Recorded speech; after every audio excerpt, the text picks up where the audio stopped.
Yeah, I think since we last talked, I've gotten way more, as you might have noticed from certain sharing links and whatnot. Oh, yeah. Fallen into. I mean, I'm already kind of out of it by now, but I went into a little bit of a side quest with Doc Mike Israel and Doc Mike, other more popular Dr. Mike, I guess. The actual doctor, medical doctor. I don't know if you know about him. He's like hugely famous on YouTube. You've probably seen his face. He's like done jubilees against like anti-vaxxers and shit. He's like whatever. He's just very like. Oh, you're talking about Michael Knowles. I mean, sort of similar disposition, except one is like evil, and the other one seems like kind of just a normal, well-meaning lib, I guess, from what I can tell. Yeah, Michael Holes. Oh, it must be this guy. Is it Dr. Knowles? Mike? I need Knowles. How did we not come across that yet?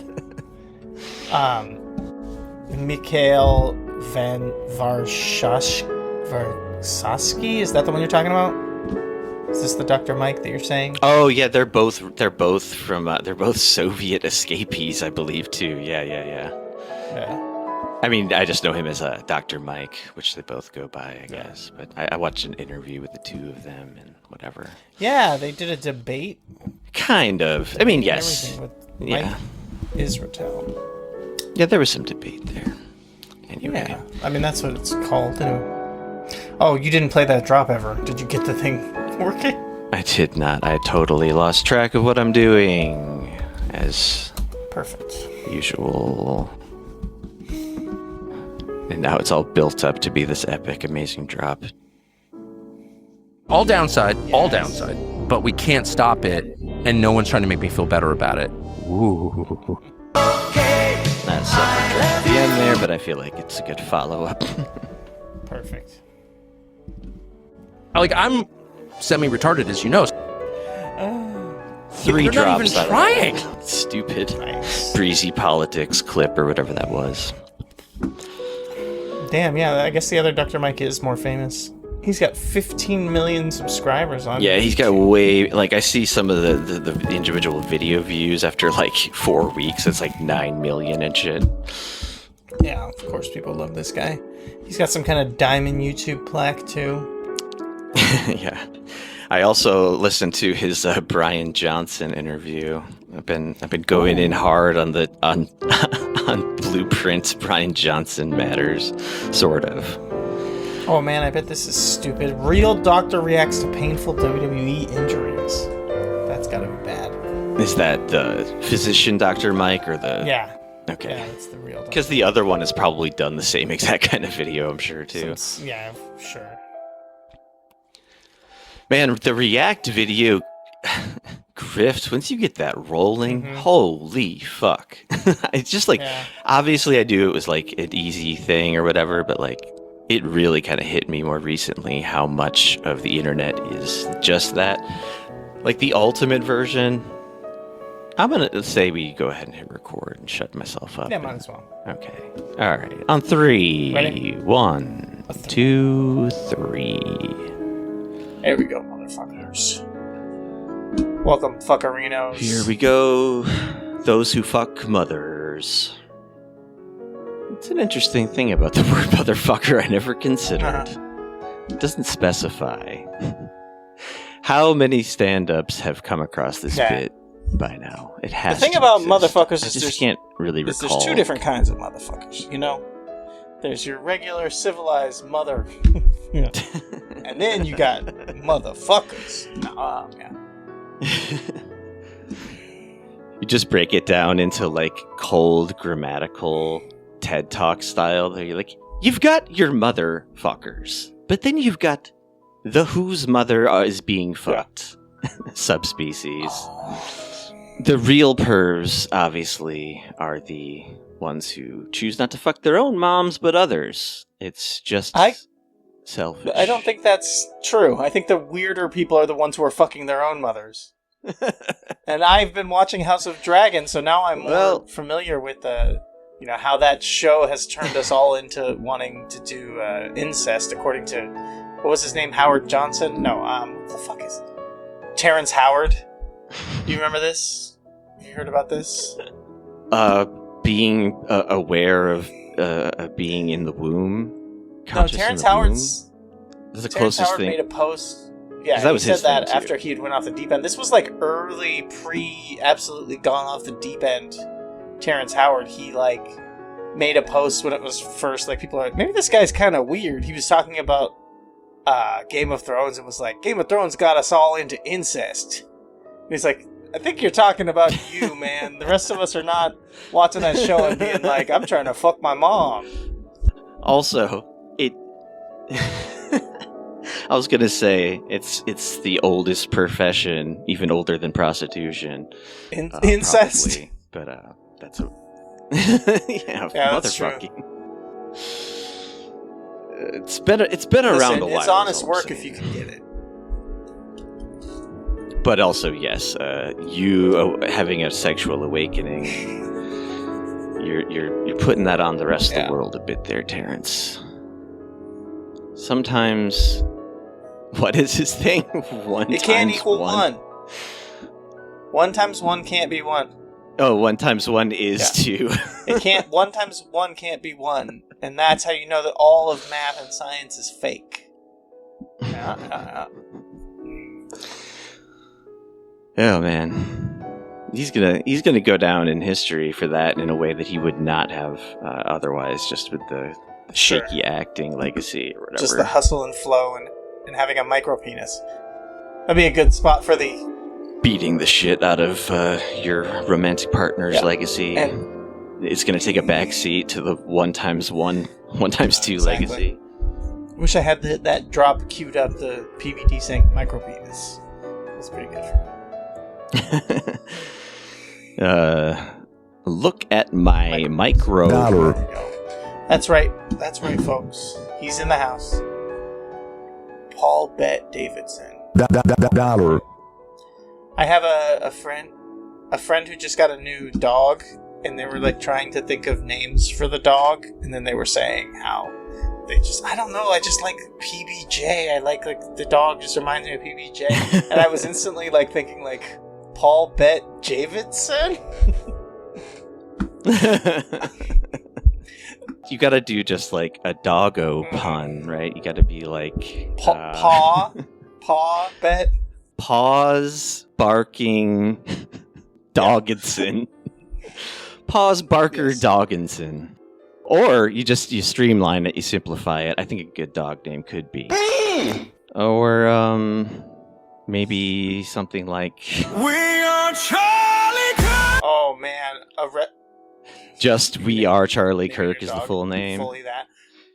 Come here, We Are Charlie Kirk. Fucking some dumbass wrestler who's like on the verge of being like okay, but like obnoxious, and he's a pro wrestler or an indie wrestler, you should even say, like whatever. Like someone found some posts on Facebook of him hanging out with just me hanging out with baby Kirk, and this is like a brand. It's like, dude, like I don't even know if it was his kid or someone else's kid, but like, just even if you're hanging out with your friend and it's your friend who named their kid after fucking Charlie Kirk after him getting shot, basically, it's like, there's got to be something fucked up about you. You know what I mean? If that's the kind of person you hang out with. Oh. Yeah. Jesus, God, yeah. That's weird, wild shit. It's weird.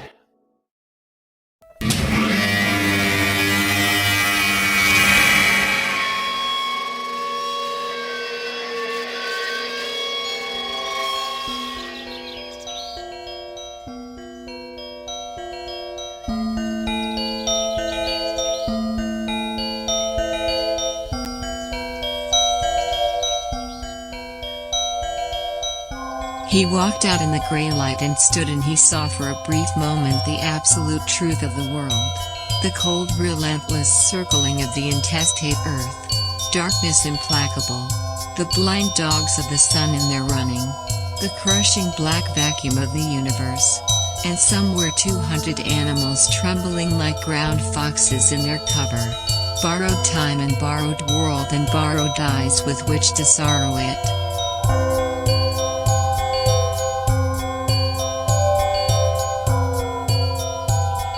And lo, for the earth was empty of form, and void, and darkness was all over the face of the deep, and we said, look at that fucker dance.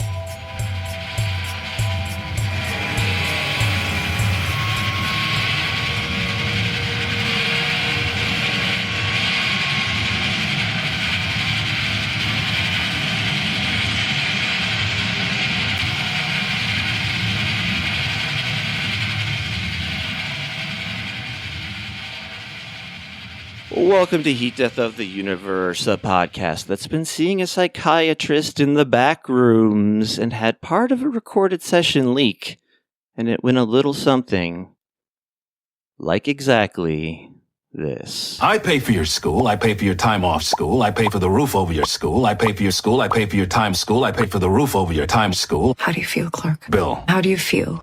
Drunk. That is all simply to say... It is 11:25 Anti-Meridium Korea Standard Time, Saturday, August 8th, 2569, Era of the Buddha. The voice speaking now is the voice of me, Joshua. I'm a very simple masturbator. Nomen mutatio. How am I not my self? And as always, coming to us live from California is Tim JYD Vance Buechner. What's up, Tim? Oh, not much. Happy to be on the only weekly podcast in existence. Doing every week on the week. No, we're back. We're back at it again. JYD Vance has been hanging out as a Twitter display name for a while. I actually got this one. I did notice that. This is a funny one. I got this one from other people, basically. People on someone else's Twitch stream, I guess. I heard about this secondhand. Were talking about that JYD Vance sounded like the kind of username that I would use. I guess in the chat for somebody else's Twitch stream, someone came up with it and said, that seems like a display name that Tim would have on Twitter. Which I thought was very funny when I heard about that people were saying that, because I was like, it's pretty close, and I get why they would think that, but it's not 100% there, because I don't like references that have like an interstitial thing. So having it like be JYD, I always find cumbersome. I prefer it more clean. But yeah, JYD is the Junkyard Dog. For people who don't know, he's a pro wrestler from like the 70s and 80s. Yeah. Here's where my mind went in this chronological order. All I could think, because I'm so goddamned China-fied, China glazified. Oh. BYD. And there's a really good... Generally speaking, Chinese people look Chinese. That's not even the what I was looking for. I'm finna turn Chinese. You know the one, folks. But That's true, yeah. I am finna turn Chinese, and because of that, I was thinking build your dreams, Vance, somehow, as in BYD, the electric car company that is trouncing one Ilumaz electric car company these days. Only for now. Yeah. You know, He's biding his time. He's gonna figure purposely, it out. purposely waiting to make the best stuff. He's been holding back, but he's definitely got some good shit in the holster. Well, as we referenced, the only podcast to consistently come to you every week since for about 6 years exactly, now that I think about it. This here show started 2020. Around this time of the year. But what was my point? What was my point about that? We've been doing this forever, consistently.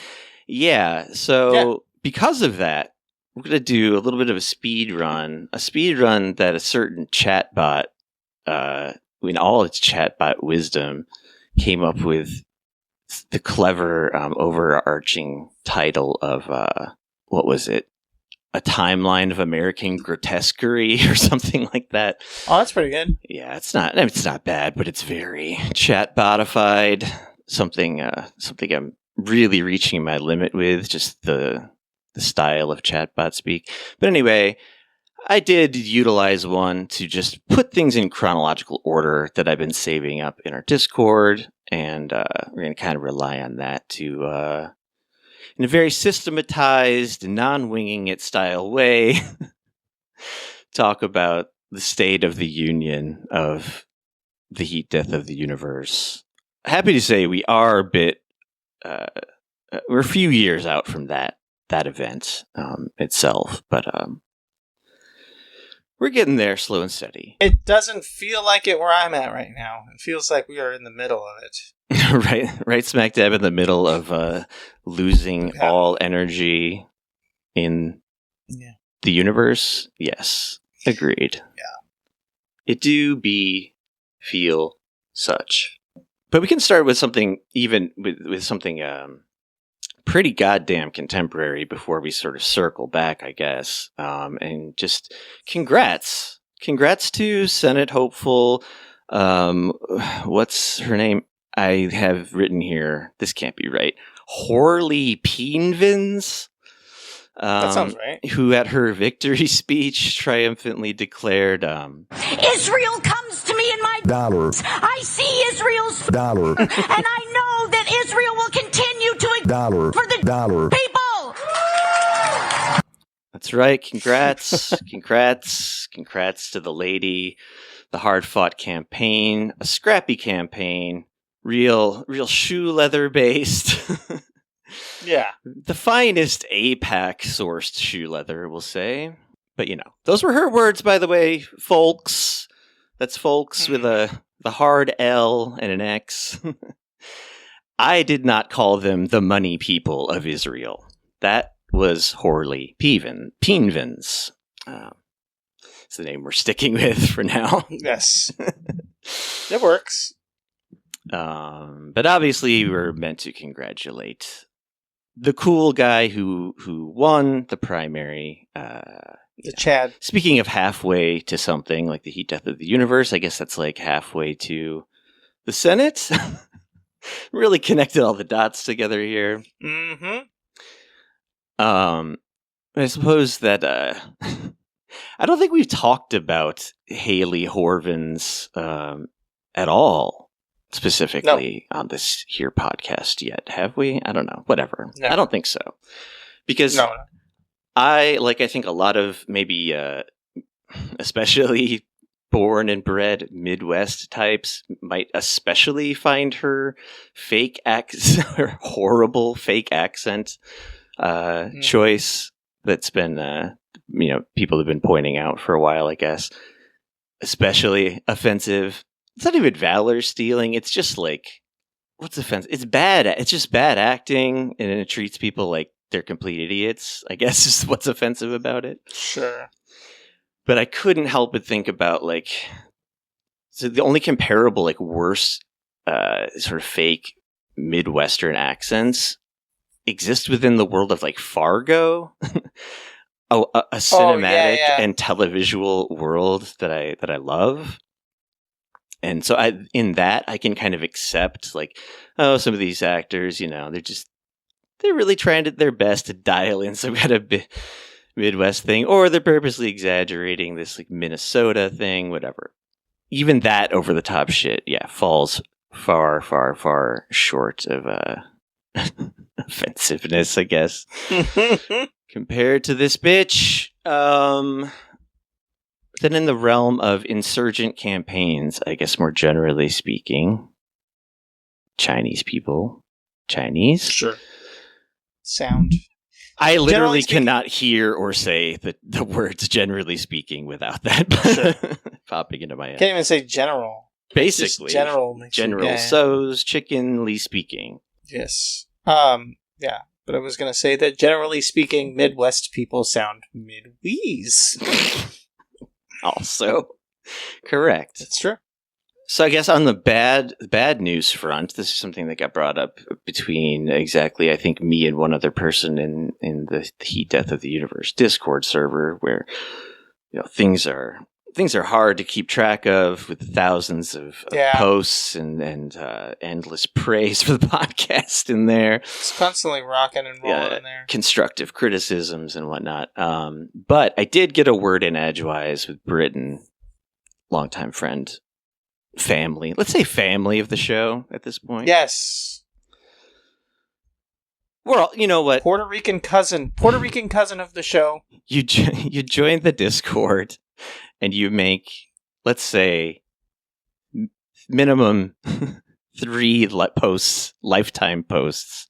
You are now, as Vin Diesel would say, family.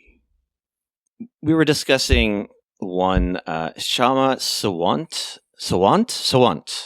That's how you say her name. Hold on, I don't think you can say that. Shaquant. You're not getting any better, to be honest. I was trying to make it worse, and it just made it even dumber. I think it did. Make it worse, to be honest. Shawant. Shama. It sounds like you weird. You want to say sawant, and I just know that that's not correct. It's more like sawant. There's like a U, but anyway.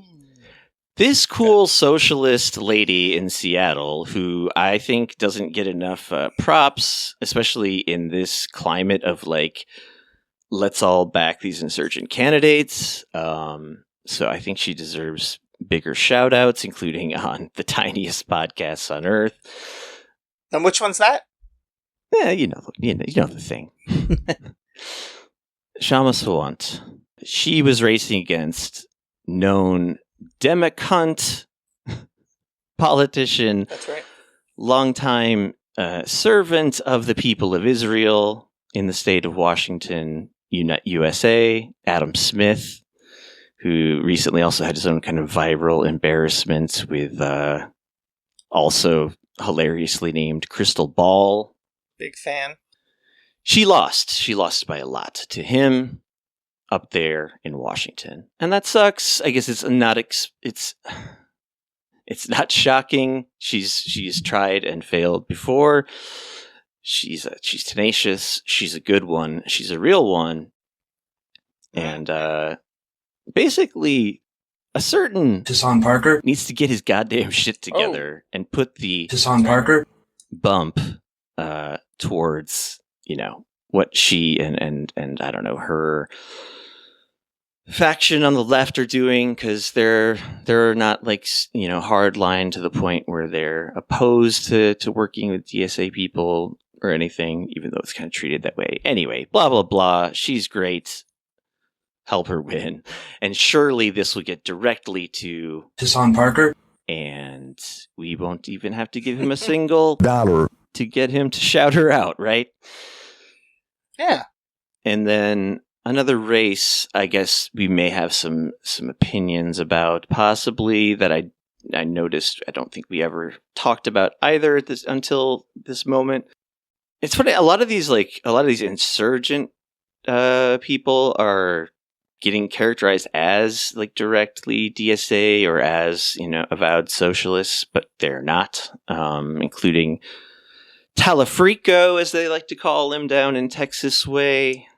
Following much along with him. I'm like very peripheral with it. Not really. I just know that Ken Paxton is maybe the most disgusting person in the United States besides the president, and that's not an easy a ranking to make. But I mean, for that reason alone, I guess obviously we would like him to lose, but I don't know. Talafrico and a few other people, I think, that like fall into the same kind of position as him, which is basically very slightly left of center, I suppose you could say. Sure, yeah. And like sort of signaling to the point where you just assume, oh, they are DSA, or like they do believe in Medicare for all. And because he says things like everyone deserves health care, but then you look at a policy list or whatever, and it's like, he's only on board with the most tepid, like ACA expansions or whatever. But aside from that, and his kind of wishy-washy Christianity, which is like also, I get it, he's in Texas. Maybe it is a necessity to really just kind of signal certain ways or whatever that you're not a crazed Hassan Parker far leftist. But right, Hassan Puker, I believe. Right, that's the latest. Hassan, that's the new. Was that Levin? Was that Mark Levin? Yeah. Yeah. Man, he was raging. He was on one. Yeah. That's like, he did the serious sort of version of the kind of shit that R.M. Brown / us / other internet rabble rousers would do on the internet. Except he was like deadly serious about it. More like Puker. More like Hassan Puker, am I right, folks? And everyone was like, yeah, you got his ass. I guess my sort of overall thoughts about all the insurgency stuff are that I'm in support of it. Sure. But like with like a lot of caution, I'll throw this out here just to if you feel like correcting the common mistakenly way this is employed. Gigantic grain of salt the size of Mount Everest. Yes. Take it with one of those. But yeah, I mean, I guess that's kind of it. I mean, the comparison that popped into my mind was like, okay, like, because I guess for the longest time I've been like, an insurgency will never really work, just by the nature of the way the electoral system is set up in this country, et cetera, et cetera. People are familiar with this line of thinking, but I guess I'm more like turned around on it now than I ever have been before as a tactical thing. But the caution is in like, never forget that these people, the majority of the people that like prop up the party, are, gotta say, like equally enemies to at least a lot of the fucking causes anyone nominally left, like, claims to be into. Right. I mean, it is interesting, the DSA insurgency thing, and Hassan Puker feeling like he's kind of the I don't know, has some like weird Machiavellian like control of leading and directing this whole thing, which like in a weird way obviously he does, because just based purely on being like popular. Yeah, like the way that who he endorses and who he like pulls for, like that's his influence, and it works in that way. Like it does make me more open to it, just because I kind of weirdly trust Hassan's politics, you know what I mean? Sure. Even if I don't trust like whoever else, like the politician, which like, yeah, like should I trust the politicians he endorses? Yeah, I don't know. But yeah, I mean, it's interesting, and it's nice to see it happen, because it does feel like it's finally the thing that people have been saying, the idea of like having a tea party of our own. Yeah. Right? And it actually seems like it's working. And if you think about it, like the Tea Party worked as, I can't remember who I was talking to recently, but I was just, saying like QAnon is just the mainstream Republican Party now. Like, and that kind of came through the Tea Party movement in a lot of ways, is how that became what it is. Like, yeah, like Hassan doing the same thing to the left. It doesn't seem that insane when you look at it like that. Like if it's like the idea that it could be actual politics rather than just like, we need to lock up, the people who do Jeffrey Epstein, get him Donald Trump, man who's like the most hanging out with Jeffrey Epstein of anyone ever. You're going to really show them what for, So yeah. Yeah, it's funny too, because like a lot of these idiotic criticisms from, I'm just going to call them Democrats. I mean, like, I'm not going to be like, diet mega Democrats, which is what like Sure. Kyle Kalinske always says, or these fake Democrats, or they're just you can just call them Democrats. Democrats are shitty. They've been shitty. They continue to be shitty. just distinguish. You could say, okay, like I understand there's a difference between, say, a DSA Democrat and then a Democrat. But anyway, this is getting like a hair splitting. But like it's something that annoys me. And it is annoying because it's the same thing that was like, if even fucking Majority Report ass Sam Cedar points out, like, this is the same concept that happened on the other side, where like the Biden campaign felt the need to separate, MAGA Republicans from Republicans, and then in the second fucking time, like, separate ultra MAGA conservatives from. It's like, what are we fucking doing? Like, yeah, like you said, just say it almost is better to not water down the brand for them and just like tie them to it, tie Democrats to it. But again, I guess if you are invested in the idea of this insurgency actually like taking over the party, you don't want to like salt the earth and kill the Democrat brand. But I mean, I do. I do.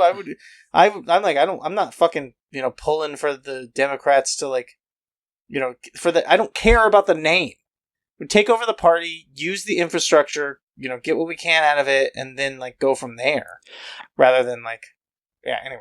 I think go from there, and the sort of imagery in my mind is like a chest burster, some kind of a parasite growing inside that will then like explode out of this corpse into something new.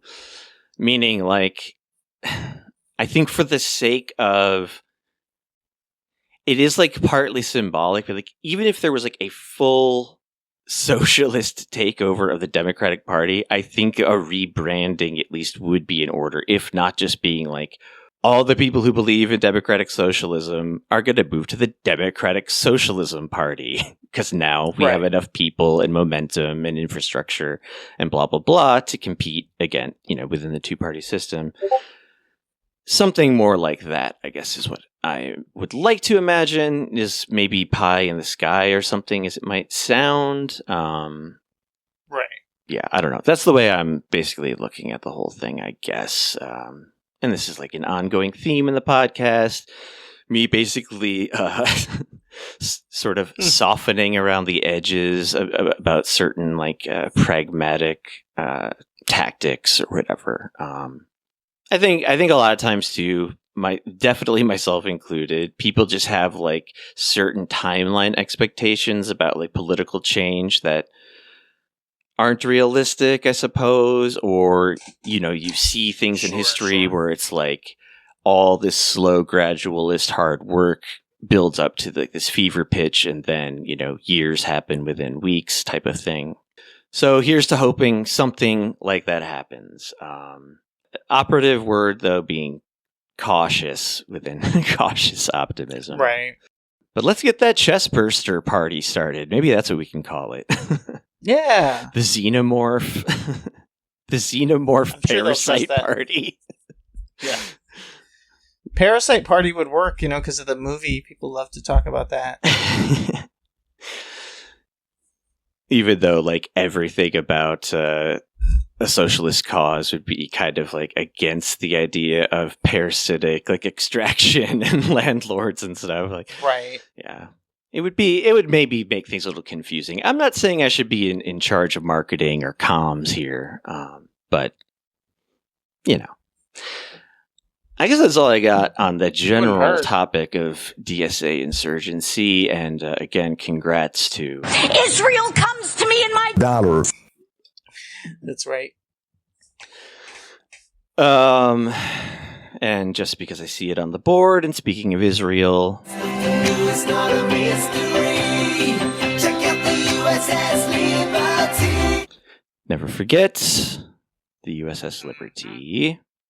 All right. Got this absurd timeline to skip most of, but I'm going to start scrolling through it, and we'll see what happens. Politics speed run. June 15th to today, August 8th. The future for you in America, such as Tim, at this very moment. I mean, developments on the war, kind of the same as ever. Good, right? It's like same as ever, but worse in a way, depending on what the goals are, but also in some ways better if you're rooting for Iran, I guess, sort of. I mean, that sounds really awful to say considering the damage they've taken in a civilian sense. Sure.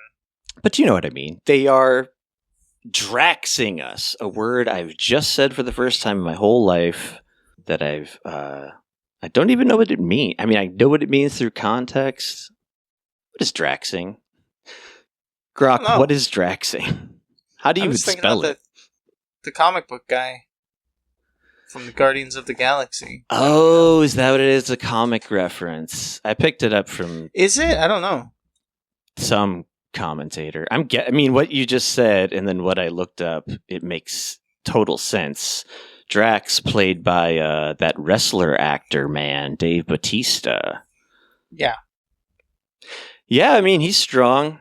If he Draxed Yes. something, I would assume that means like trounced it, beat the shit out of it. Right. That would make sense if that's the I'm trying to summarize the insane back and forths that have just continued on a weekly basis, which everyone is fully aware now is like purely the product of, in either order, number one, market manipulation is the name of the game. Sure. But I think that was always meant to be an added bonus.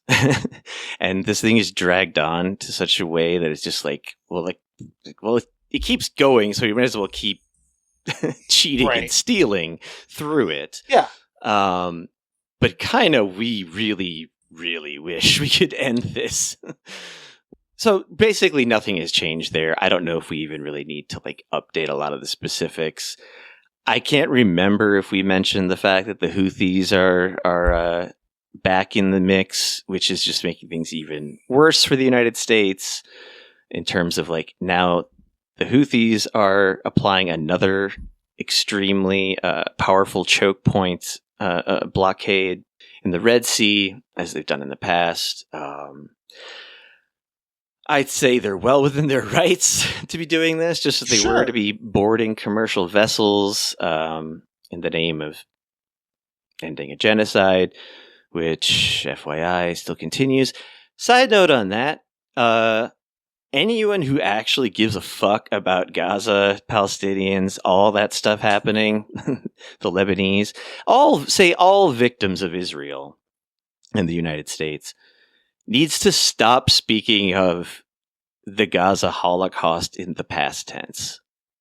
It's pissing me the fuck off. It's really, really irritating me. And I get like whatever people like Hassan Parker talk for fucking 8 hours a day. So maybe they're just not being careful with their words, but whatever.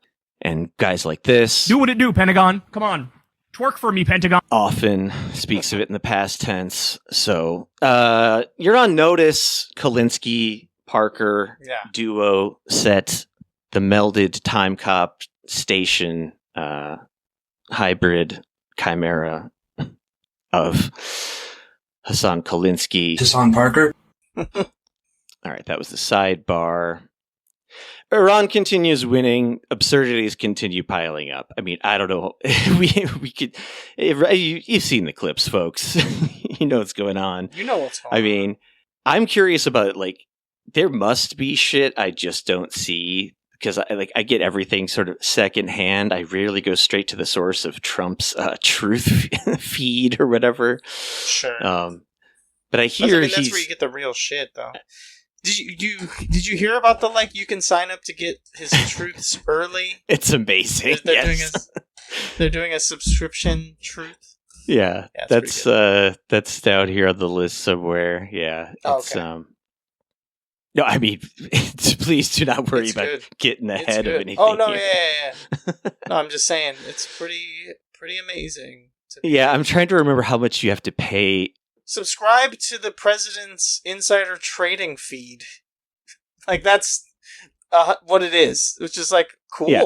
Awesome. Thanks. Yeah, it's we have to come up with, just as we need alternatives to demons as insults / characterizations of people. Sure. we need to replace the term quiet part out loud with something more extreme somehow. I haven't thought about this at all until right this second, so I got no rough drafts, but, something to think about.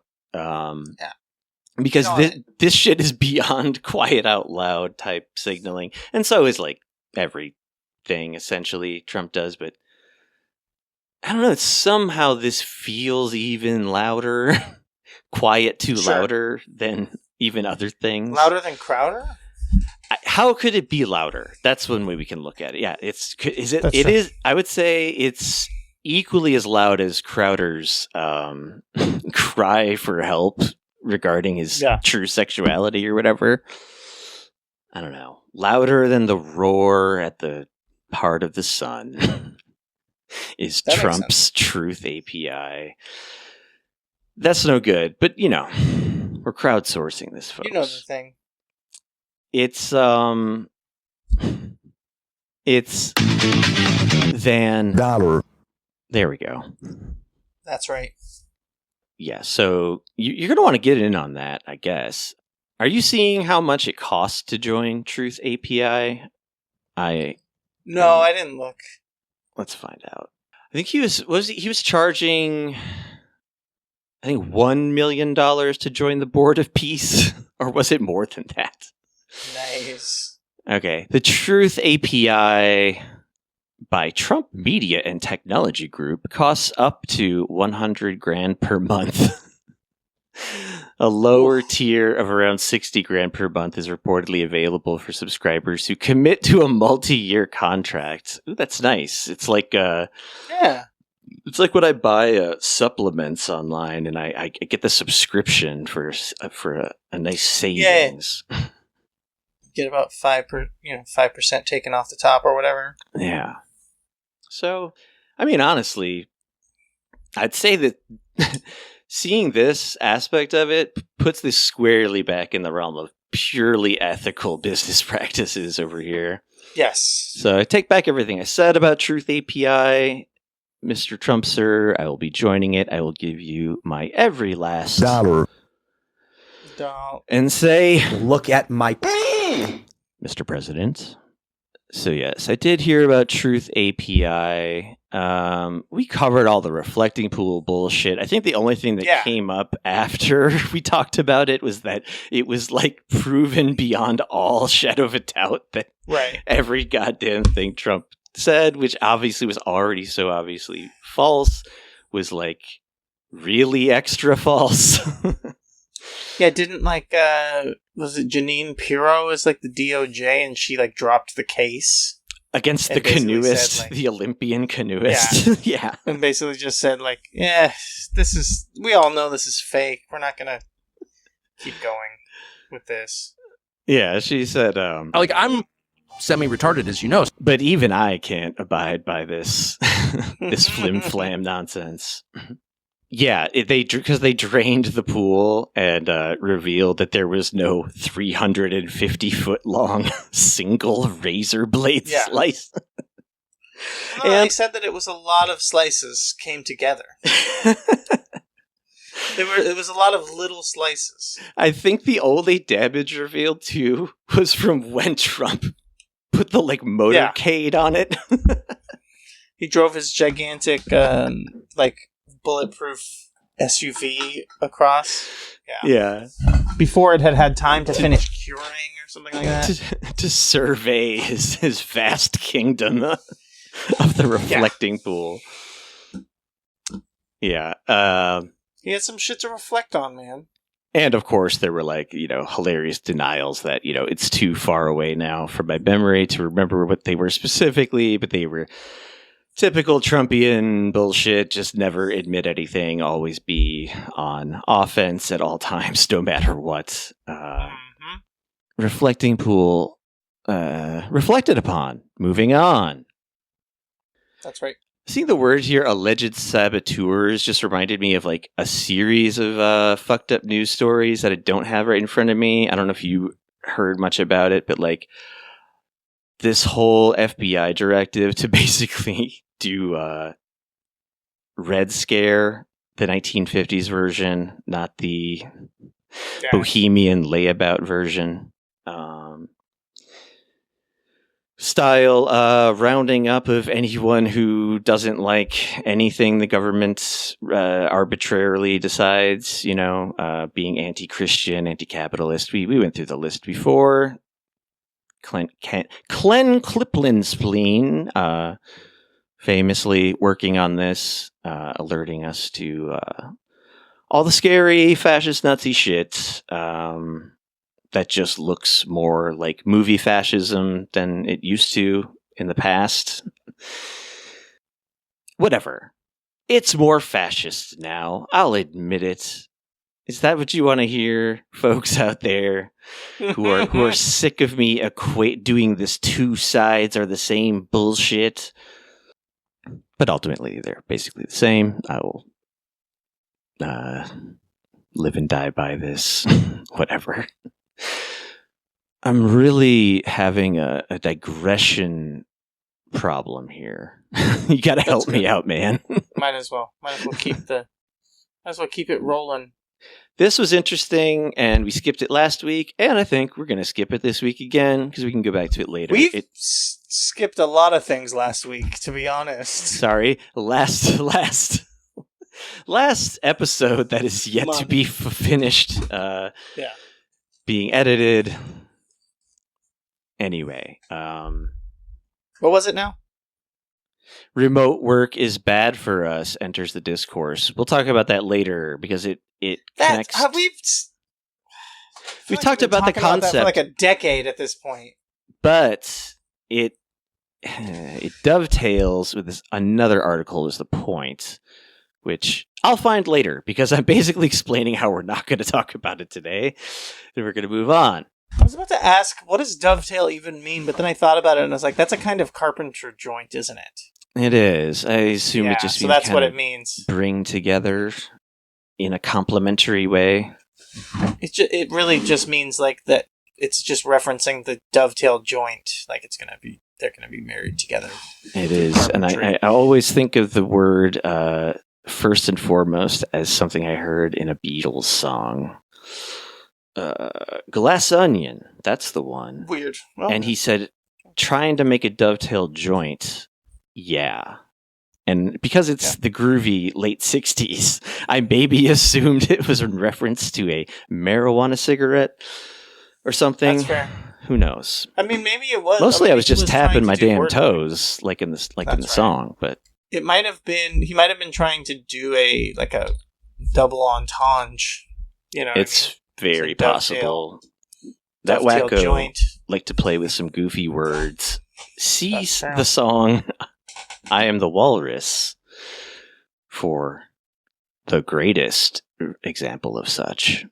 Mom Donnie DSA panic intensifies in late June. Yeah, we already kind of talked about this. All falls under the DSA insurgency stuff. Although specifically, I did kind of want to mention the whole people freaking out about him threatening to arrest an international war criminal. Yeah. Which one do you think he was talking about? It didn't happen.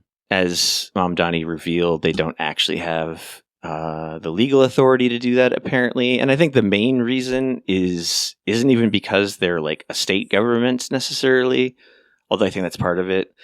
The real reason is because the entire federal government does not recognize the authority of the International Criminal Court. They are not signatory to the Rome Statute, but I should also say neither are some other countries that maybe don't have problems with as much. So I don't know if that in and of itself necessarily means you just want to only flout international law by not being a signatory. But in the United States case, based on when the Rome Statute went into effect and all that, and the Geneva Convention and all this post-Nazi fall of Nazi Germany stuff, as the U.S. was on the come up, I'm going to guess they thought strategically about how it might be best if we don't open ourselves up to international prosecution. Because we've been doing some bad shit. We're about to do some extremely bad, like 10 million times more types of bad shit, post-war style. But yeah, there was a lot of the usual just hypocrisy, insanity of like, what a madman, what an anti-Semite. Like, who does he think he Pretty is? Good. And then gloating about the fact that he could do it afterwards as well. Probably by people like your main bitch, your main side bitch, Laura Loomer. Oh, yeah. I noticed you seem to be somewhat abreast, pause, of this development of Laura Loomer Laura Loomer goes to Ukraine and discovers propaganda. Oh, Jesus. I fucking don't even remember this now. God damn it. Oh, you sent me something about Laura Loomer, I feel like. No. And no, I thought, it was this. Okay. So she went to Ukraine. I mean, we've got a Guardian article here, can help remind us of the particulars. Yeah. Big picture right up front. This is my first time even looking at this. Her just chowing down on some Mickey D's in front of a bombed out building. Oh, a bombed out Kyiv McDonald's hit by Russian airstrikes. There we go. Just heard someone talking about this, and they were saying how basically they're trying to tie these things together now even more. Like the Ukraine war and the Gazan genocide. And basically, try to let's just wrap this all together. We're going to have basically our weird, Middle East, European, almost Chinese kind of Asia, I guess I should say, conflict zone turning into one big thing. So maybe it's a little, basically they're just looking for any way to spin this. Okay, people used to be into the Ukraine thing. They liked that. Maybe if we link that together, they'll be a little bit more supportive to the whole, Israel killing a bunch of babies thing. If we're like, well, actually, this is part of Ukraine. We're actually doing Ukraine there. That's what's going on. This is one conflict. So Loomer getting Kyiv pilled here is not shocking because she's, historically kind of been the tip of the spear for insane, stupid bullshit.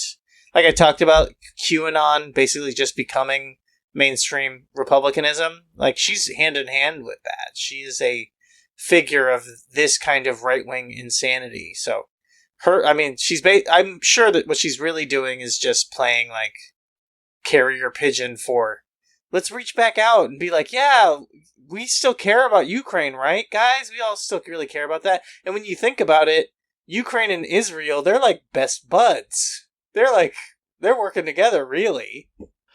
Yeah, and I mean the other thing that's maybe almost obvious to the point of not even need to say it is that this is a 180 pivot from her previous position on the whole thing, which is sure, in life people do sometimes suddenly admit that they've been exactly 100% wrong about something in a very short amount of time. But you're going to tell me that someone who in the past 5 years has had 7 different faces is not capable of change? Is that what you're going to try to tell me? Oh, she's very capable of change. I think she's she's a hired gun. She's a goddamn assassin, political assassin for hire. Oh, I thought you meant she was one of the 250 comedy assassins that Joe Rogan's always talking about.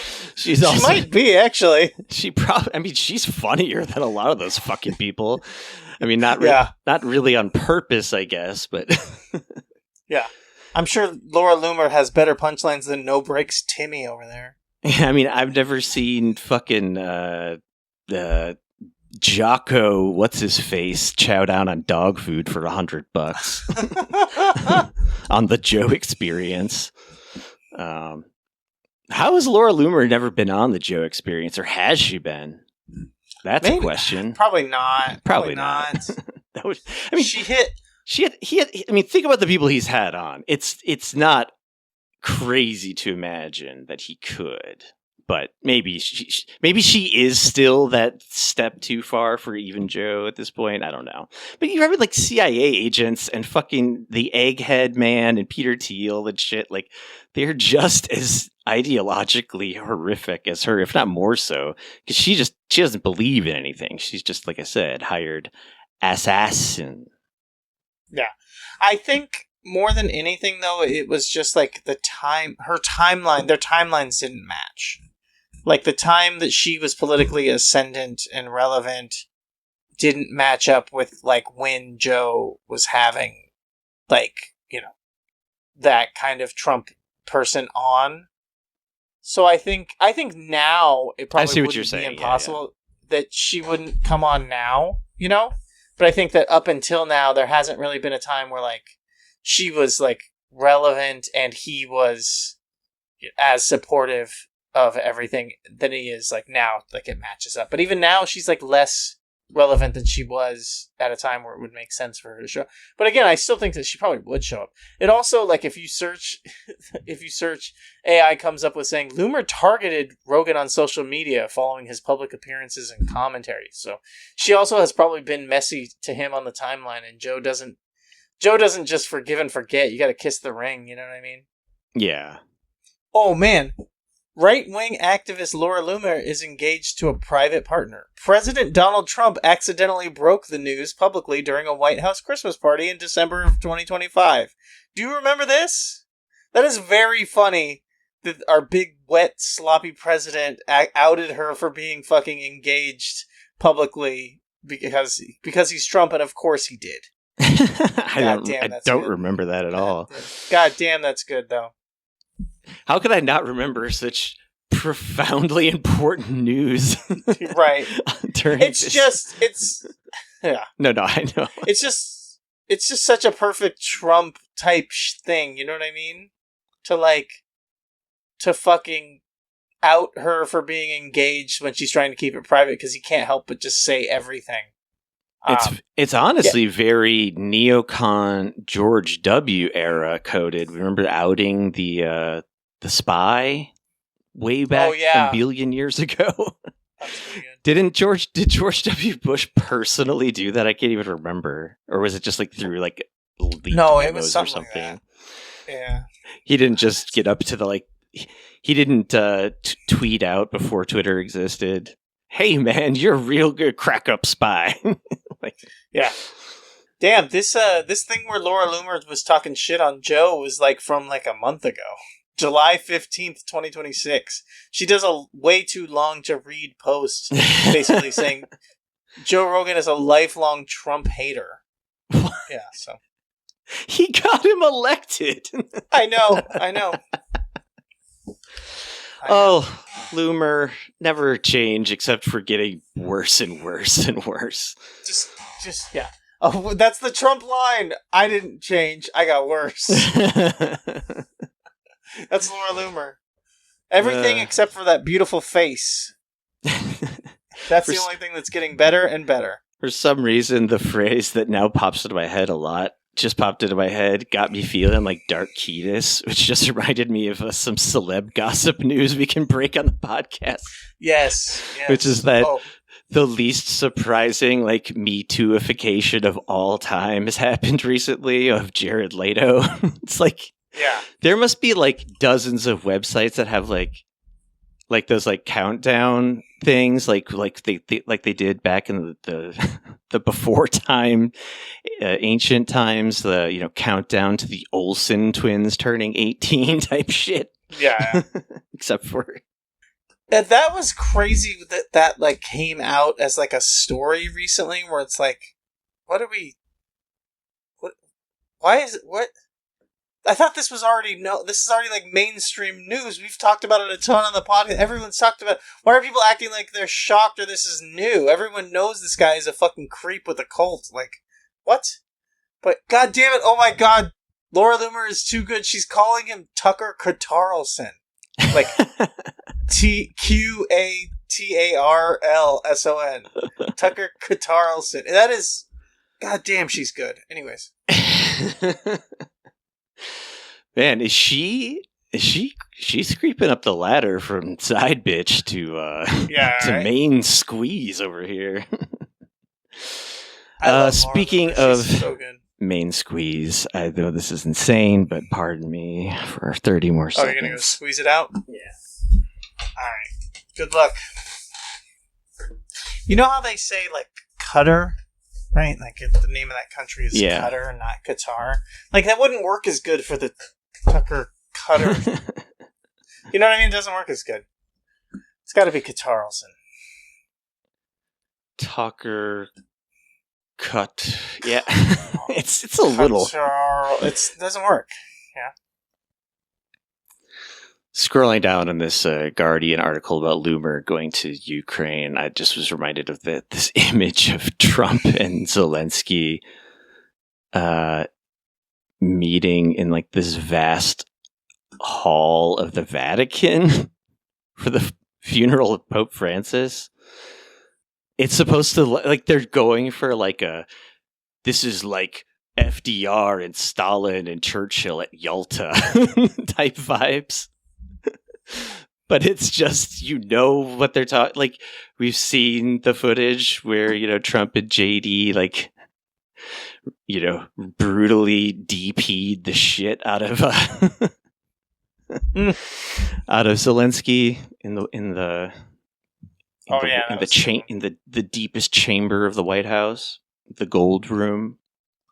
So he's just saying to shit in that still image to him, like, you don't get the cards, these are losing cards, or whatever.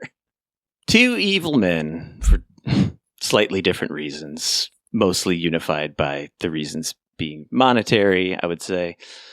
All right, moving on. I think we can link this, though, to a huge piece of news that I was very sad we couldn't report on in real time, which was is hilarious the right word? I don't know. Let's just say the welcomed expiration of one Lady G.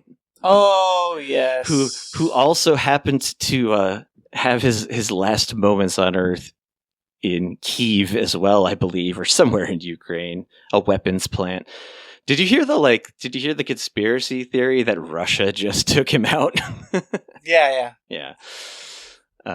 Because I buy it. Who can believe that a paragon of health and of mental and physical health like Lindsey Graham could expire at age 71 while drunk off his ass? Yeah. I assume. The conspiracy theory thing to me that I appreciated as, like, possible was the idea that Trump basically just allowed him to be sacrificed. Oh, yeah. That makes like, it delicious beyond. Yeah. But it seems reasonable, right? It's probably not true, but yeah. It's not off the table that it exists in my mind at all, no. But also, I think the little slit piglet eyes closed for the final time, kind of on their own due to just natural consequences. Yeah. It's hard to even like truly celebrate in the grotesque, Marxified way that I want to. Right. Because he got to see his like greatest vision kind of come to life, which is, invading Iran. I'm sure everyone listening has seen or heard the leaked footage that was that a documentarian got of him watching the news come in live about the first strikes on Iran and how he's like nearly crying tears of joy, having maybe, I was going to say one of the rare times you see his like real like emotions come out, but that's not true. He's just like nakedly bloodthirsty right. all the time, of course, in a different kind of like semi-private moment where he's not like necessarily turning it on for the cameras on Fox or whatever. But anyway, real awful person. Yeah. Honestly, it's unfair that he died this late in life. This comfortably. Sort of like with his soul somewhat fulfilled by blowing up 168 children in a school as the opening gambit to the move that like completed his life. Right. And saying, what did he say about Trump? He just loves blowing stuff up. And then did you see the footage of that too, where he's talking to Netanyahu? And you could just no. Oh Jesus, he's like, oh yes, no. Lindsay was talking to Netanyahu. Yes. I thought you were saying Trump was talking to Netanyahu about Lindsay, which I was like, huh. Yes, I saw that. Yeah, and you can just hear in BB's voice the contempt he has for this man that he has to hide somewhat, sort of. But the whole thing was that like Netanyahu, Hitler had to talk down little fat Goebbels from the ledge of insane violence that he wanted to keep carrying out on Iran. Yeah, something to that effect. He's like, no, we gotta, actually we should be a little more cautious. And actually, I think the whole thing Netanyahu was really saying was, it's a losing battle, obviously. You guys are fucked there right now. Meanwhile, we're invading Lebanon at a pace that we like to call somewhat genocidal. So we're fine over here in Lebanon. That's all we really need to focus on.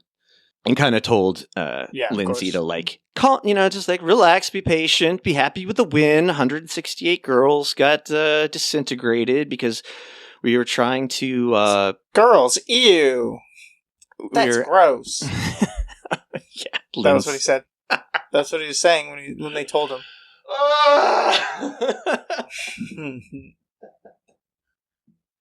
Oof, that one killed me, for lack of a better word coming to mind. Goddamn. Ew. Serves him right. Jesus. Fuck. Sort of new information on that keeps leaking out, gradually coming out. New unsurprising information, as unsurprising as Jared Leto raping, was that actually we were just trying to draw out the IRGC commanders whose daughters tend to go to the school that we blew up. Yeah. That's pretty cool. You can really tell that by the fact that it was triple tapped. I think there's some readings of the situation that are quadruple tapped, where like a second after the third tap, coming back again to blow up the slightly off-site health clinic where the injured were being treated as well. I mean, that seems reasonable. And not like something you would do during a genocide at all. Listen, what kind of genocide has more people there than before when you did something else or whatever? What's the thing that right. Look at the maths. Look at the maths. Yeah. Says check Douglas. Out, folks. It's not a genocide. Who is that Douglas fuck? Douglas, the British fuck. Oh. Douglas Murray, maybe. Yeah. Is that right? One of the worst people on Earth, I'll say. Yeah, that's it. Douglas Murray. That's the guy. You simply haven't looked at the maths if you believe this is genocide. All right, moving on from genocide, a topic we usually love. I mean, are we fucking... Sorry. Like, that argument portends that you believe that fucking the Israelis could do anything right.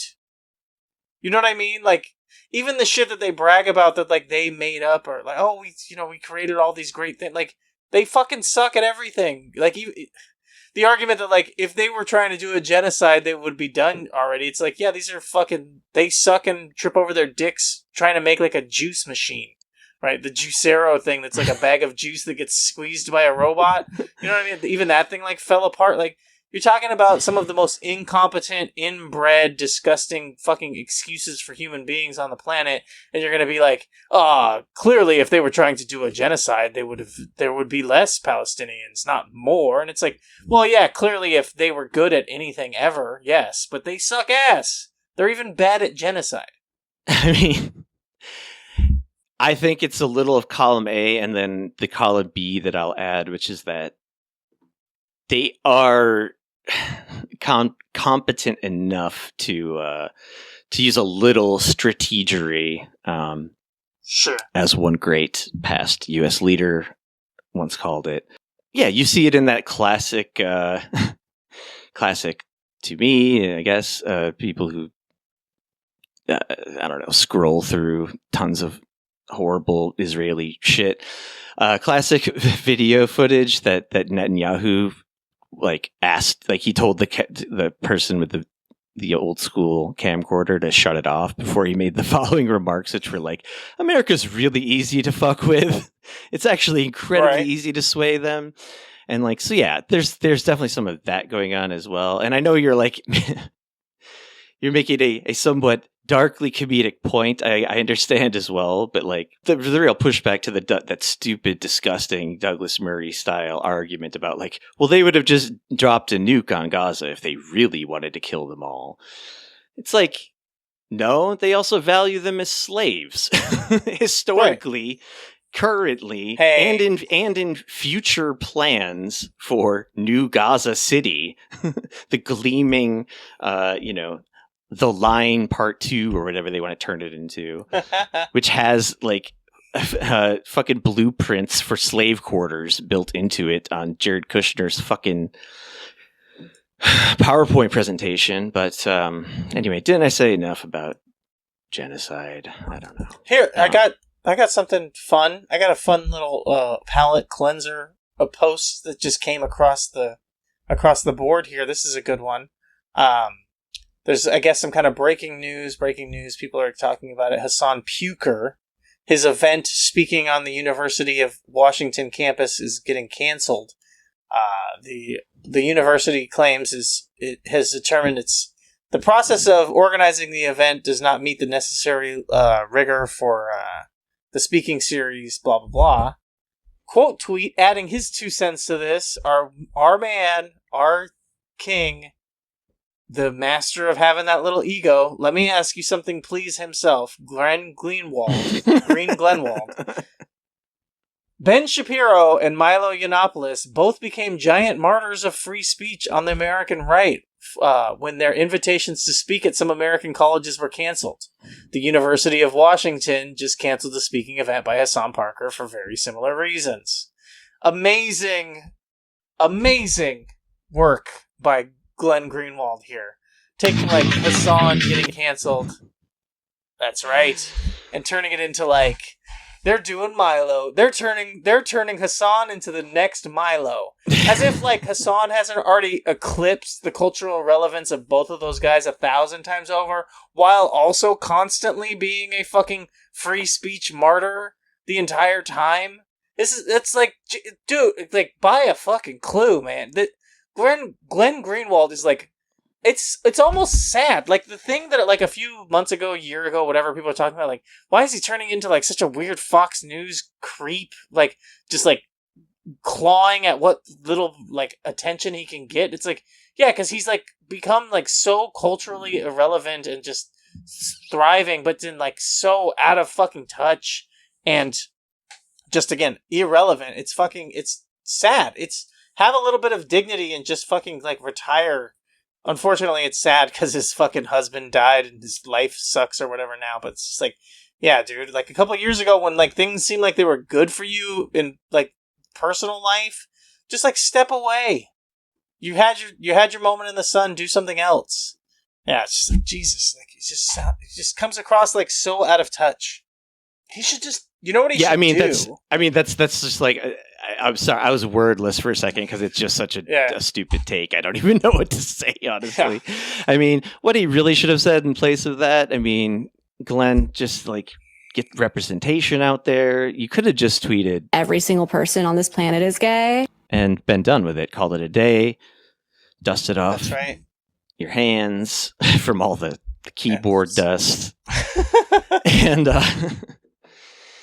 he should just do celebrity gossip stuff. He should just focus on celebrity gossip type stuff. I think he would be much better at that. He should be the new oh god, I can't think of her name.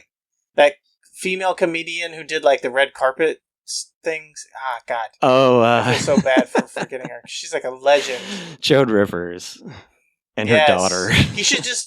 He should be the new Joan Rivers. Could you imagine? He'd be so much better at that. Oh my god. You should tweet that out, tag him. You will get fucking like you'll do numbers, my friend, because it'll be like, is this anti-gay or something or not? Discourse will will unfold under your post. And that's gonna launch this podcast into the stratosphere. This single tweet. I'm really I'm just doing it now. Nice. I'm literally just quote tweeting this post about Ben Shapiro and Milo and just putting, Glenn should stop talking about politics and be the new Joan Rivers. That's it.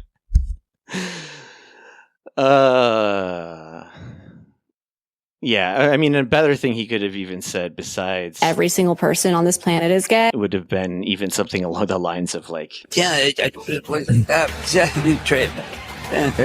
Got nothing to say about trade.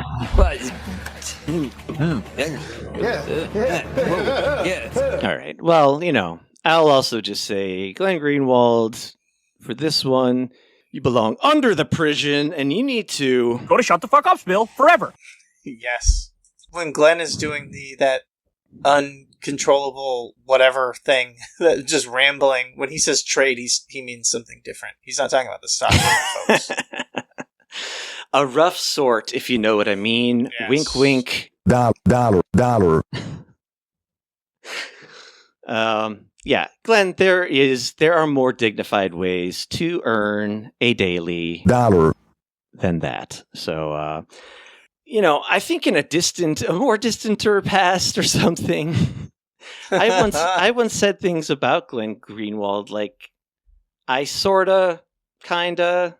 I like the guy. I just had to drop my new drop version of good. I That's don't pretty like the guy, and I like the guy. I saw an opportunity. There were several threads I wanted to tie together here, and it's gonna be hard to do now, as we love to digress, we encourage it, but it also makes things a little gnarly. It makes things feel sometimes like I may just never come back. I'm having trouble doing a show.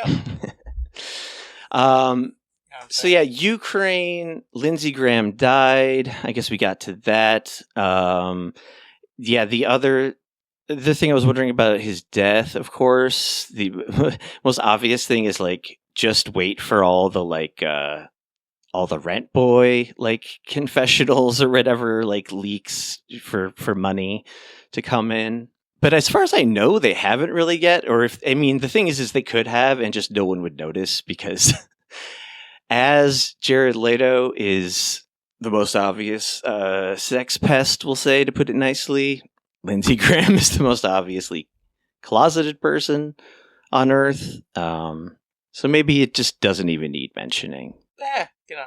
Oh, the other thing I wanted to add, though, to circle slightly back to Laura Loomer, is that fucking Democrats were praising her for this, of course, I guess, but also, what the fuck? Come on. The history of this woman in terms of offensive shit she said. I want you to take a list, just the first 5 things you can find if you Google Laura Loomer controversy or something like that. First 5 things you find there. Stack them up to everything people are trying to use against, say, Hassan Parker. Like he thought 9/11 was cool or whatever, blah, blah, blah, blah, blah. I mean, come on. What are we doing here, folks? So, yeah, David Axelrod went on some news program. I'm not even going to play the clip, but he basically said, whatever it takes to win this war against Russia, we'll take any piece of shit who's exactly ideologically opposite of us. At least that's what we tell ourselves and the public. But no, actually, this is great. Good for her. Very brave.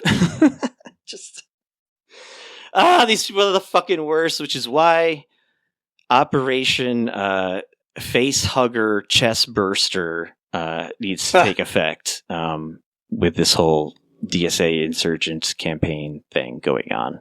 Because fuck these goddamn people. David Axelrod and the like. You're on notice. David Axelrod's on notice, goddammit. David Axelrod is personally responsible for me not being able to find drops the second that I want them. For one, yeah, personally responsible for just disgusting turns of phrase such as Gotta have them ribs. Obama. Gotta have them ribs. Oh, why does it lie? Gotta have them ribs. And pussy too. what? Fuck! That's crazy. All right. Out of control. Oh, good lord. Just to jump ahead here. Oh, also, the U.S. military is genuinely running out of interceptors and munitions, generally speaking. Generally speaking. So that's good. Also, as Trump said like weeks ago now, I believe, at the G67, I think it was, we got about 4 weeks of oil reserves left. And that was like 3 weeks ago. Oh, and man. I know that doesn't mean that like the country is immediately out of all fuel, but it's also not a great sign for the global economy, the U.S. economy, and so forth. But yet we're still in this weekly. You know, actually, what I thought of earlier, thinking about just how this goes around and around so much. Perhaps Trump isn't just being Trump, as we know him to be his whole life, a greedy liar, etc., pedophile, obese, other characteristics. No, he's a philosopher who has been waging a nearly 80-year campaign to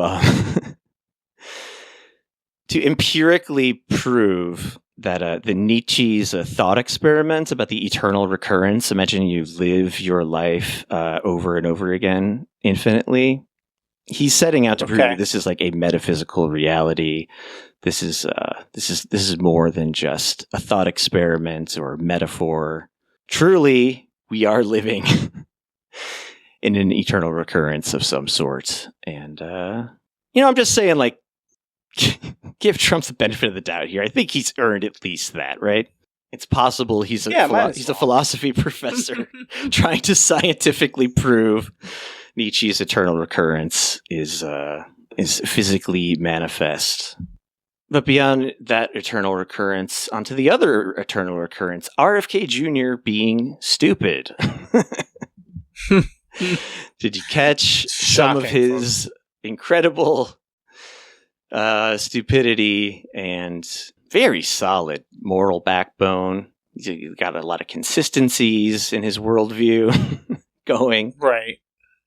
He had this. He definitely knows what the hell he's talking about. Well, he's a scientist, right? I assume you have to be a scientist to get the job he has. Give me some background. It turns out no. Oh, so it's all. So what you're saying is it's more specified than that. Like you should be at least a medical. Yeah, you have to have like a medical science degree of some sort. Yes, it has to be specialized. You have to know what. You have to actually know what measles are. Which he clearly does. Oh, man. I mean, I saw the same kind of clip going around. I guess I basically remember what was said. I've got this article here to kind of remind me. I mean, you must remember some of this this back and forth he had with another. Let's start off with Dana Bash can get fucked in the most negative way possible that it could mean that. Zionist, terrible person in every regard, but she's sort of on the right side of the two sides here of RFK versus reality. But essentially the part I remember being most fucked up was her being like, how are we supposed to prepare for the next pandemic, which is almost 100, is 100% coming, likely coming in the next 10 years. I think she cited, some estimate. He just, I think the name of the game was he just didn't answer any questions directly. Yeah. So, like, the answer to how do we handle the pandemic, he goes, well, we have to draw and quarter Anthony Fauci in the town square. Yeah. That's how we handle it, was basically it. And look, I'm on record. Go to the backlog, especially when we were really in the heights of the pandemic, hating Dr. Fauci for leftist reasons. Don't get it twisted. I was not coming at him from the idiotic point of view of the rightoid, but anyway, my point is just like I'm not defending Fauci from even RFK here, but I mean, I guess I have to because RFK is an idiot and everything he says is wrong or just a lie. Yeah, it was just great to see the person in charge of when the next pandemic happens, which could be tomorrow easily. There's nothing saying it won't be, is this guy.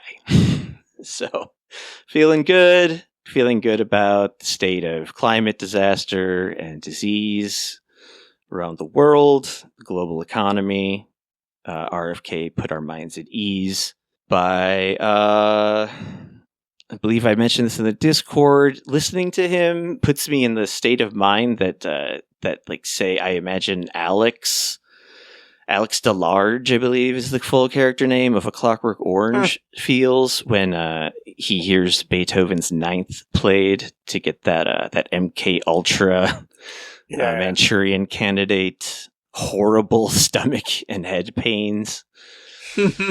So I really suffered to hear this guy speak the most dumb shit you've ever heard in your life. It's kind of worth it. I think I laughed at least once or twice at how stupid he sounded. Right. How could you not? It's, of course, that kind of nervous laughter that comes from staring at the declining empire or something, whatever. The end of things. There's a reason this podcast is named what it is, folks. That's Sometimes things feel like they're ultimately ending. And they are. Just in case you were worried about them not. Everything must end. And it is. It is the leading fate of the universe theory in theoretical physics at this point. So, not trying to brag here, but I think I went with the winning horse on this one. Truth API. Okay. This one was fucking hilarious. This one might have been the funniest, recent news story. Pentagon asked soldiers for creative ideas to punish Iran. Oh, good God. It almost doesn't get better than this. This is like when you're at the meeting and the boss is trying to does anybody have any suggestions? Does anybody have any thoughts?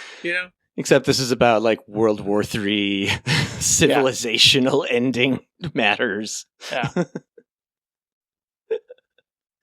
Yeah. I mean, this has gotten some good coverage already, but it would be straight up neglect not to at least mention that it happened for posterity of the pod. I mean, some good ideas I heard were, I believe this was just straight from Chapo or something.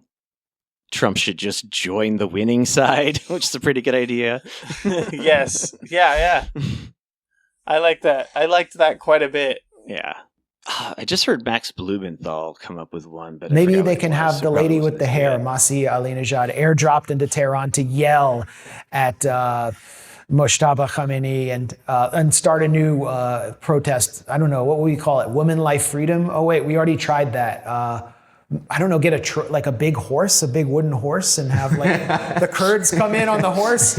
What? They'll never know what hit them. Don't they have a whole school of warfare at West Point where they come up with creative means of doing things? And it looks like they're out of ideas. Anyway, so, you can send those into us as well. We've got a direct line to JYD Vance, as you already probably assumed. So if you have any... Send those ideas. If you have any ideas for creative ways... Yeah, creative ways to punish Iran, please send them to us. You know what? I'm gonna make a subcategory of the Discord of the China but at what cost channel, and it's just gonna be called the Iran Creative Thoughts channel, and you can put them there. I'm just still laughing It's about too good. it. Oh boy, it really is. It almost seems like we're being trolled or something, but who cares? I mean, they're just officializing what was already the reality, I guess is what it is. They were already doing this. So, like, anybody? Just like hands up in the air. BB, you got some ideas? We'll let you sit at the head of the table in the Situation Room. That's the last like real brainstorming jam session they had was with Bibi Netanyahu, Hitler particles to the max, sitting at the front of the table going, I've got a few ideas about how to blow up entire Lebanese villages in one fell swoop. Trump's like, I don't understand any of the words you said, but I like it. This one also maybe equally as funny, or at least like in terms of what went on this week. Trump endorsement loses to a man who quit the race. This one I did only see via the my little pragmatism lib coach Kyle Kalinske, Twerk for Me Pentagon himself, brought up this story. I think it got maybe slept on a little bit. I don't know, whatever. Who gives a shit? But the long and short of it is the guy Trump endorsed just so happened to be an MOC, a man of color. And I think we can infer, based on MAGA preferences statistically, that the reason they all voted for the white guy who didn't even stay in the race to be voted for may have had something to do with certain racial ideologies or light prejudice, we'll say. So, also, the guy's name was... Okay, here's the Trump endorsement tweet. Oh shit. It's amazing that my mic didn't unplug there. Fingers crossed. I mean, it's still going. You know, we're Doughboys fans. I was just actually kind of pulling a very classic Mike Mitchell move, which is hitting my mouth, my teeth on the microphone, to which my podcast partner Nick Weiger might ask, did you think it was an ice cream cone? And so on. It is my great honor to endorse Amir Hassan, who is running to represent the fantastic people of Michigan's 8th Congressional District. Blah, blah, blah. He was a troop. Blah, blah, blah. He talks about how his opponent is awful because she voted against his no tax on tips bullshit. And no tax on Social Security bullshit. He uses the word Democrats, of course. Shall we never forget that Trump keeps doing that. Which really, to me, just looks like the word Democrat when I see it written out, but that's just me. Yeah, this is a real state of MAGA type benchmark, I would say here. That like MAGA hates non-whites a lot more than they like Donald Trump at this moment. So there you go. I mean, just the headline itself is pretty delicious. And this Mediaite article doesn't even make the crazed leaps that I do, I think, about like how this may have been racially, the racial factor may have had something to do with it. The name Hassan itself in this climate may have had something to do with it. This Max Miller guy is a real absolute piece of shit. Have you been keeping up with him at all? But do you know about this saga of late? I mean, he's just... As soon as you start talking about it, I'll know it, but I just, it's like, which one is it? Let's, because usually we really care about, like, the possibility of being sued. I'll say, allegedly, he broke his daughter, his yeah. like 2-year-old daughter's collarbone, held a gun to his wife's head. Even in his like, let me calmly try to clarify everything video he made and interview he did on CNN were like so insanely damaging to his cause because he just was like on top of everything, like roid raging out in the most like by numbers abusive guy, kind of using like abusive guy logic.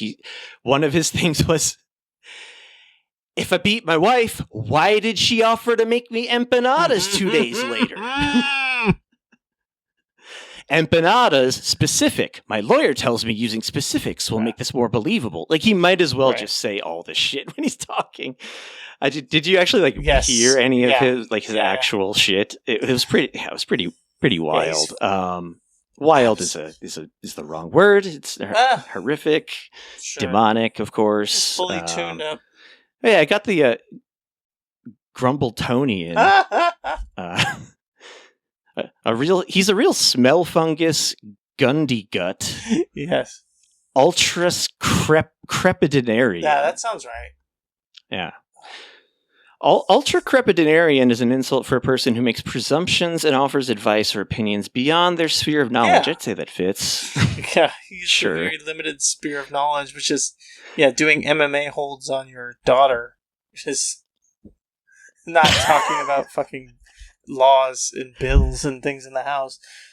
Yeah. The way you don't want to announce your expertise at the TED Talk at the academic conference. MMA 2-year-old daughter grappler. And then obviously there's the part of the story that's like what his former father-in-law is like secretly gay is part of why he didn't turn him in or whatever. But then he did kind of in a half-assed way. He had to and eventually. Then the knives came out from this just tremendous piece of shit, Max Miller, about like, well, I got something to say about my former father-in-law, who doesn't want certain damaging things coming out. And he's like, you better keep your mouth shut, you old faggot. Is basically what he said on CNN. Yeah, even though like the damage had already been done. It really is the only like the little treat, the little morsel of anything we get out of all this hell really is just like watching these people squirm, I guess. Like when they're truly like the way Trump is caught in the war is like obviously a very that's maybe like the example of being caught between a rock and a hard place or something. But yeah, this. Oh, no, you said a rock. Well, I was joking about that. Anyways. Yes. Oh, haha. Yes. Solid as a rock. Arrested Development, folks. Remember that? You know the thing about naked and blue and all that? You know. Also, Gundy gut refers to a gluttonous, voracious person. Think Mr. Creosote in Monty Python's classic film, The Meaning of Life. I think I brought this up in the last time I went through these. Anyway, this just in. While I was letting urine flow from my body, I remembered a little disgusting tidbit that circles back to the thing we tried to get away from, genocide done by Israel. And I believe the last update on Itamar Ben-Gvir was all the stuff about the noose lapel and the noose birthday cake he had for his 50th birthday. But he's also since then proposed a law, and I believe the law went through the Knesset to use alligators in a moat to attack Palestinians. This is real. This is real. If I brought it up last episode, whatever. It bears repeating. But the latest update on that, Knesset rejects this plan on the grounds of harm to the alligators. Oh. Potential harm to the alligators. Only considered the potential harm. The animal rights abuses the animal rights abuse implications of doing cartoonish villain stuff to, a group of people that hasn't been beaten down yet enough, humiliated enough. So yeah, I couldn't let us get through this episode without me throwing that out there, I guess. At least that's what my pissing brain told me. So there you go. Still evil after all these years and weeks. This is all kind of like, I'm just kind of like seeing last minute shit here.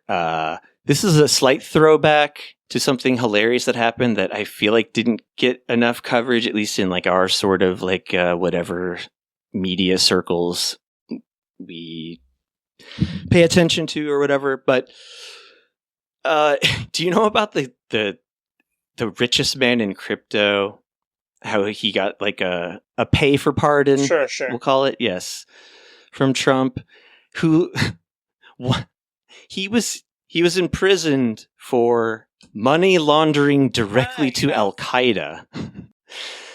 This is Canadian Chinese billionaire Changpeng Zhao, who he happened to get the pardon from Trump right after he gave Trump a bunch of money via PACs or whatever. It doesn't even matter. Like, how the story goes. But what's just funny, like the reason I think it's come up again recently, because this was from last like October, is because it was, I think, during like all of the like, can you believe these insane DSA people who obviously support Hamas and Hezbollah and Mandamni, and so any criticism like that you get, you just have to like, you could just use this one example to be like, well, say, what about this one?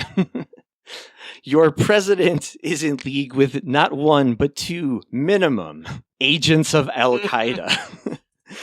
The guy who he's trying to get to take over the Iran war in place of the United States, al-Jolani in Syria. And now this Chinese-Canadian crypto billionaire who like basically cut Trump in on like some crypto shit or whatever. And then magically the next day was Actually, I'm sorry. To get the facts really correct, he was just released after 4 months of prison time, and then Trump retroactively pardoned him, meaning it allows him to maintain all of his fucking like business holdings and all the illegal shit that he did, partially with Al Qaeda. The good Muslims. Saying Trump didn't take any money out of Al Qaeda's pockets, so that's good.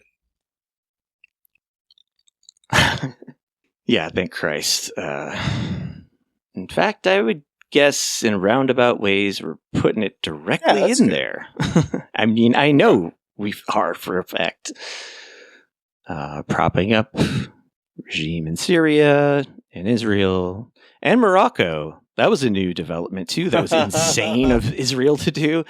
Just sending tens of thousands of Moroccans to this area of Spain that's like sort of historically contested.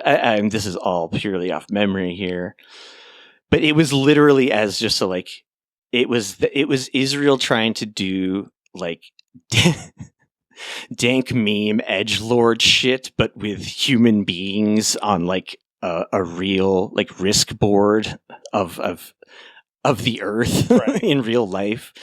Just like, we're going to shove a bunch of brown people over to your border. How do you like that? You fucks who say Palestinians are human beings and we should maybe stop murdering all of them wantonly. I mean, because Spain is like the only European nation to be remotely on the right side of things, as far as I'm aware of. At least like in terms of like the government, not the people.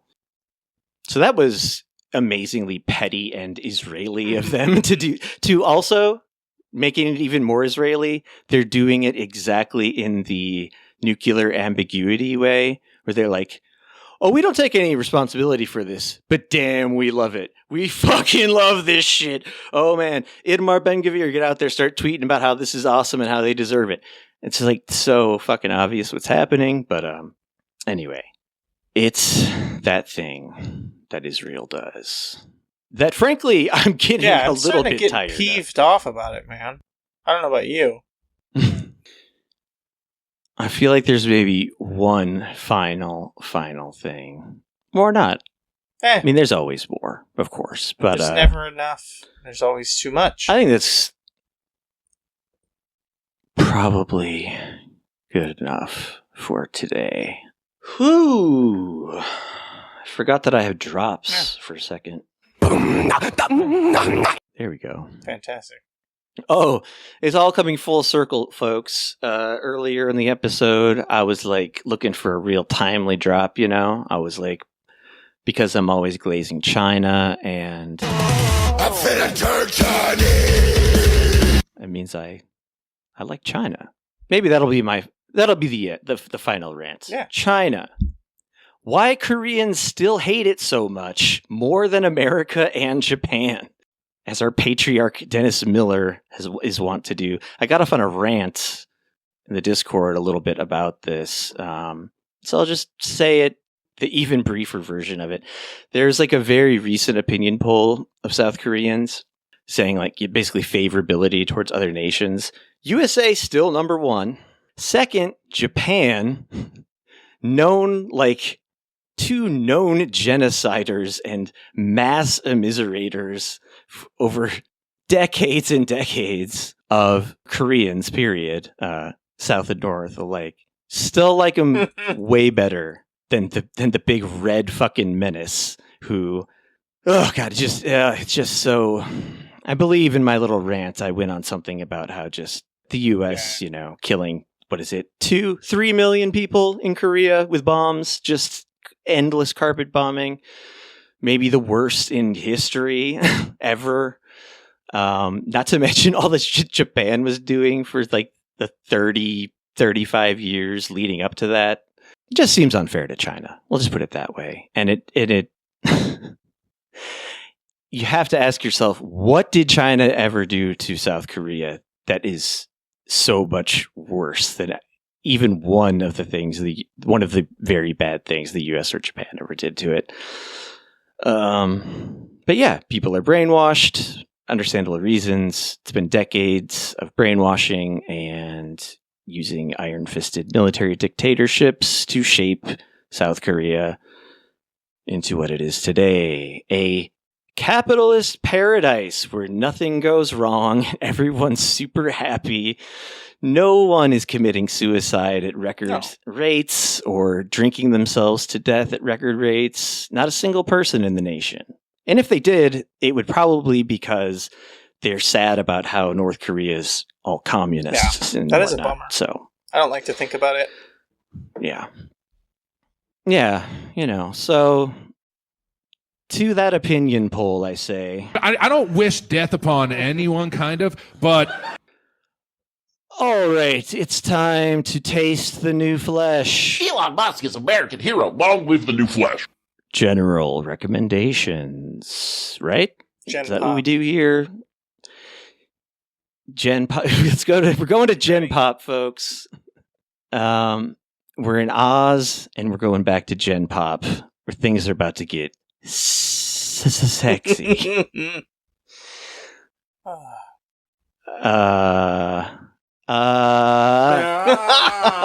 Yes.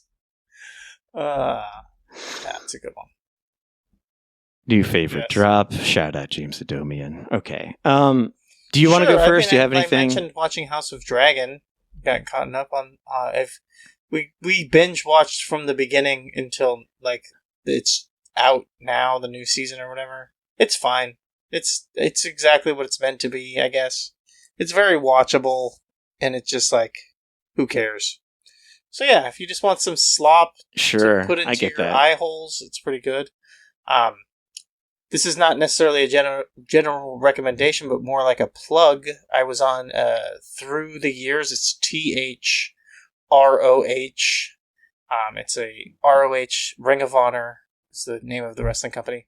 ROH retrospective podcast. I was just on Chaos at the Cow Palace. It was a very interesting show that was like, they were doing a wrestling show at what was meant to be a big, huge convention thing that ended up turning into a giant clusterfuck nightmare.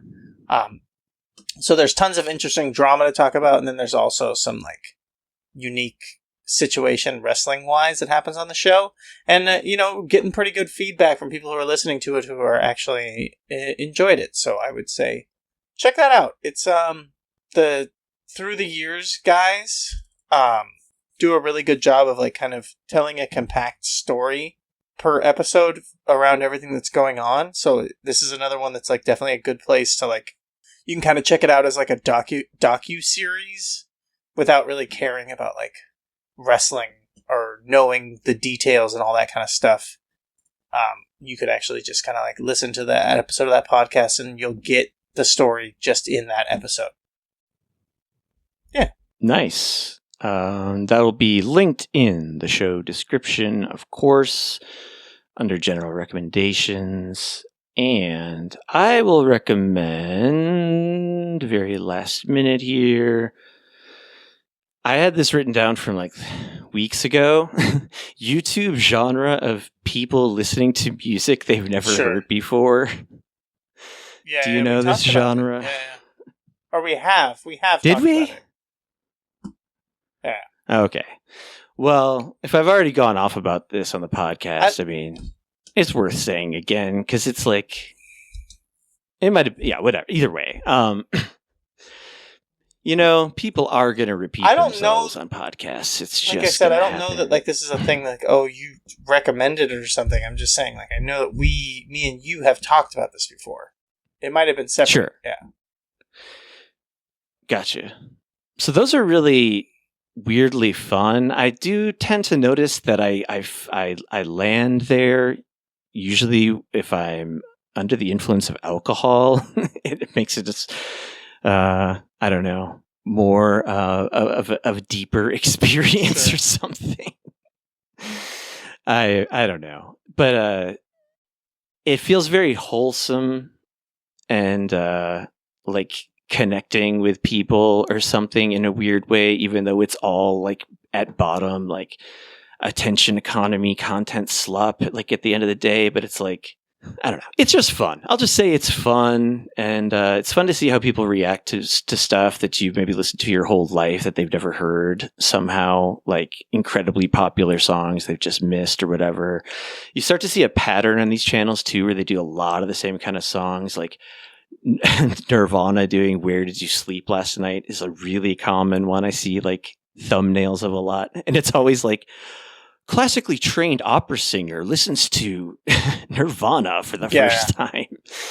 And it's always like them with like gasping in the but one of my favorites, which I wish I could reference more specifically, so maybe I'll bring this up later in another recommendations, is for lack of any better description, two black dudes who sit at a table and they mostly listen to like quote unquote white like rock style music, and their reactions are great. I think that's probably a solid sub-genre within this subgenre. The name of the channel is Lost in Vegas, not two black dudes sit at a table and react to white style rock music.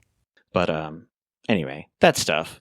And then also I saw the new Spider-Man movie on family of the show Jason's recommendation in the Discord, which you want to join, by the way, the Discord. That was in the designated cinema channel. And, I went in with very tempered expectations. I'm like most people also kind of over all this Marvel shit, like even more so than before. But this one was fucking good. It was a good movie. I liked it. Probably the best of like all the fucking Spider-Mans or whatever. But Tom Holland, Zendaya, keeping it cute. Real life on screen.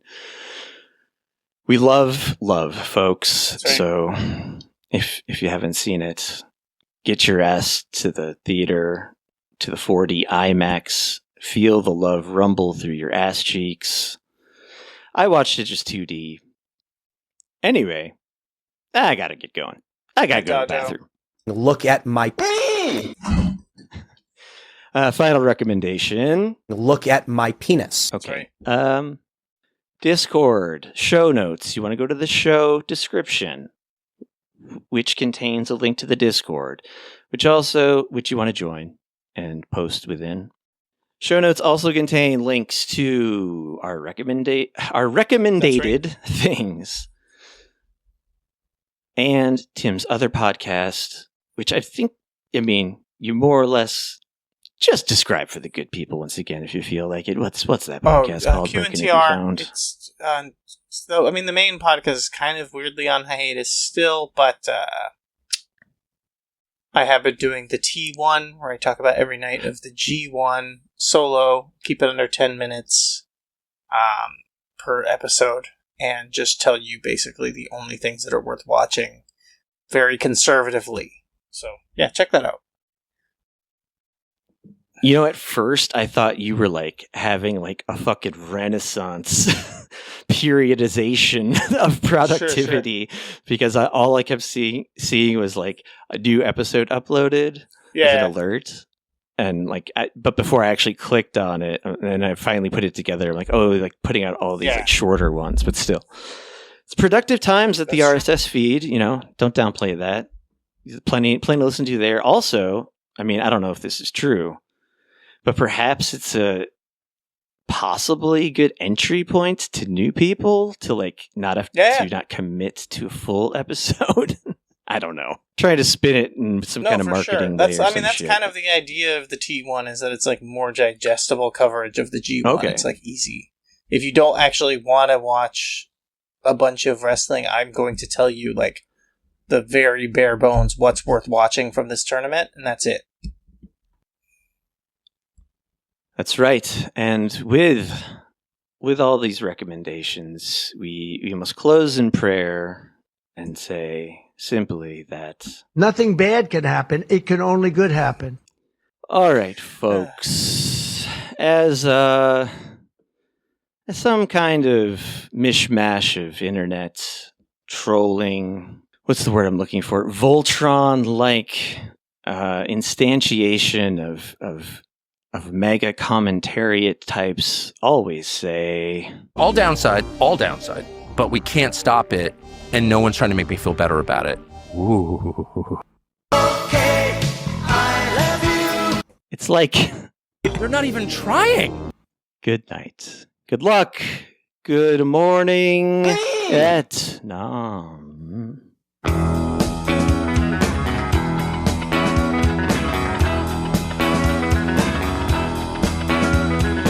Long time ago, I turned to myself and said, you are my daughter. I saw that the image, I saw there was love.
will show.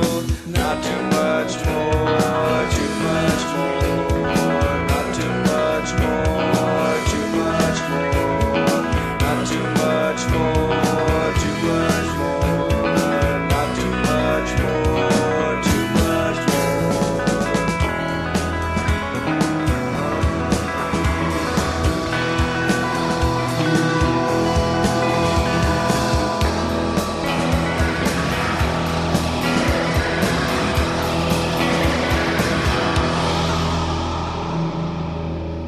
The first voice recording was made in 1860. It was a 10-second fragment of the French folk song Au clair de la lune recorded by inventor Edward Leon Scott de Martinville. But who will make the final voice recording and when? What will it be? Who will hear it?